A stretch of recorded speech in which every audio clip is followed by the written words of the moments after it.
You are 23 years old. You just graduated from a state school with a criminal justice degree and $40,000 in student debt. Your friends are taking corporate jobs, you're filling out a federal application that asks if you've ever associated with known drug users. You lie. 3 months later, you're standing in a classroom in Quantico, Virginia. There are 48 of you. By the end of this program, there will be 31. They don't teach you how to fire a gun first. They teach you how to listen. How to sit in a room with someone who has killed 6 people and make them believe you are their friend. Your instructor says one thing you will never forget. The moment you start to enjoy the lie, you've already lost. You don't understand what that means yet. You will. You train for 18 weeks. Firearms, surveillance, legal procedures. But the class that changes you is called role adaptation. You are given a fake name, a fake past, and 20 minutes to convince a retired agent that you are someone else. The first time, your hands shake. The second time, they don't. That scares you more than the gun ever did. You graduate.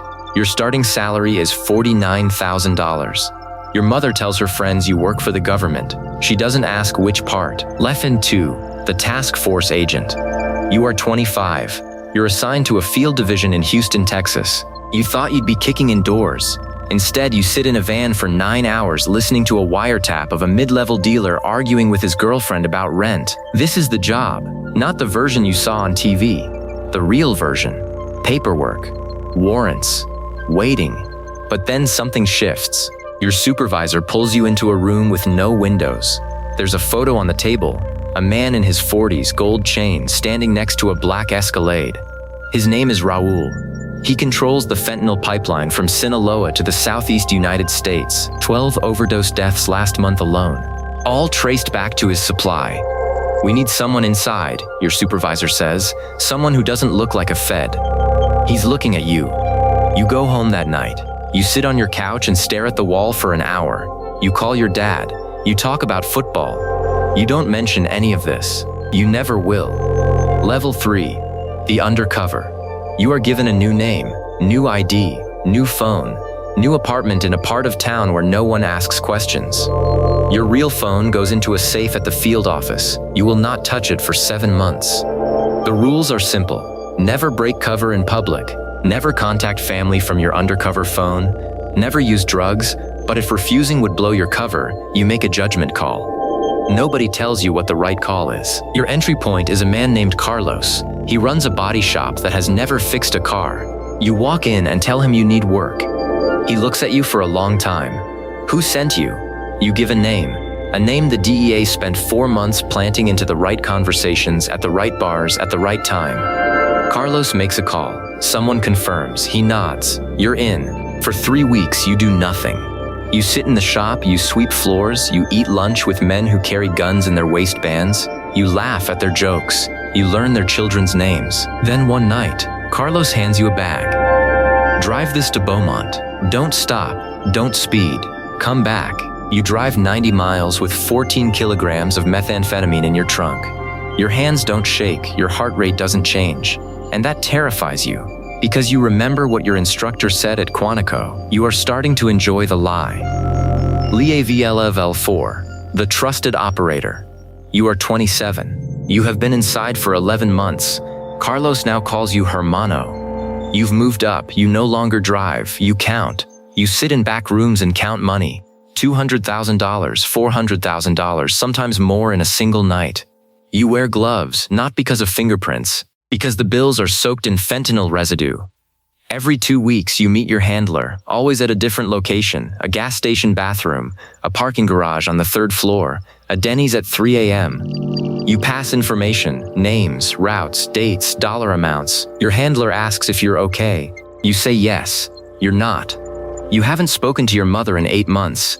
You missed your sister's wedding. You told them you were deployed overseas. Another lie on top of a life made entirely of lies. One night, Raul himself walks into the room. The man from the photo. He's shorter than you expected. He shakes your hand. His grip is soft. He smells like cologne. He sits down across from you and says, "I hear you're good with numbers." You nod.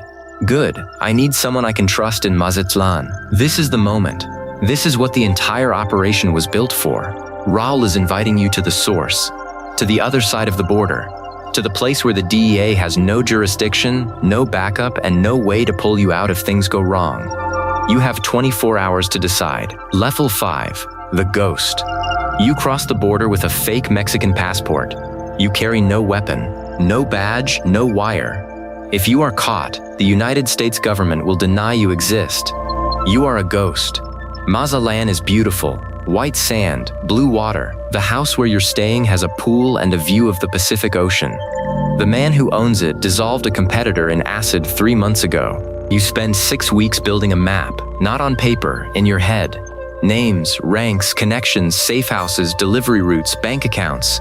Every night you memorize, every morning you act like you remember nothing. You attend a birthday party for Raul's daughter. She turns 7. There's a piñata shaped like a unicorn. Raul cries during his speech. He loves his daughter more than anything in the world. You think about the 12 people who died from his fentanyl last month. You think about their parents. You eat cake and smile. This is the hardest part, not the danger, not the loneliness. The hardest part is that you like Raul. He is funny, he is generous, he remembers your birthday, your fake birthday. And in 6 weeks you are going to destroy his entire life. Level 6, the takedown. You are back in Houston. You've been undercover for 22 months. You have enough evidence to dismantle the entire pipeline. Names, accounts, routes, suppliers, all stored in an encrypted file that was smuggled out in pieces over 5 months. The operation is called Pacific Shadow. On a Tuesday morning at 5:47 a.m., 300 federal agents move simultaneously across 4 states and 2 countries. 14 locations, 38 arrests, $11.2 million in cash seized, 780 kilograms of narcotics. You watch the raid on a monitor from a secure facility 400 miles away. You see Carlos pulled from his house in handcuffs. He's wearing a t-shirt and boxers. He looks confused. Raul is arrested at the house in Mazatlan. Mexican Marines, he doesn't resist. He sits on the curb and stares at the ocean. Your supervisor shakes your hand. Outstanding work, agent. You feel nothing. Level 7, the aftermath. You are 29. You receive a commendation. Your name is not on it, just your badge number. There is no ceremony, no press conference. No one will ever know what you did. You move to a new city. You get a new phone number. For the first 3 months, you check your rearview mirror every 90 seconds. You sit with your back to the wall in every restaurant. You flinch when someone says Carlos. A therapist the DEA provides asks you how you feel. You say fine. She writes something in her notebook. You wonder what it says. You try to call your mother. She answers. She's happy to hear from you. She tells you about her garden, about the neighbor's dog. Normal things, safe things. You open your mouth to tell her everything. You say, "That's great, Mom." You hang up. Level 8, the senior agent. You are 34. You've done 3 more undercover operations, each one shorter, each one harder to come back from. You now train new recruits at Quantico. You stand in front of a classroom of 23-year-olds with criminal justice degrees and $40,000 in student debt. They look at you the same way you once looked at your instructor. One of them raises her hand. What's the hardest part of undercover work?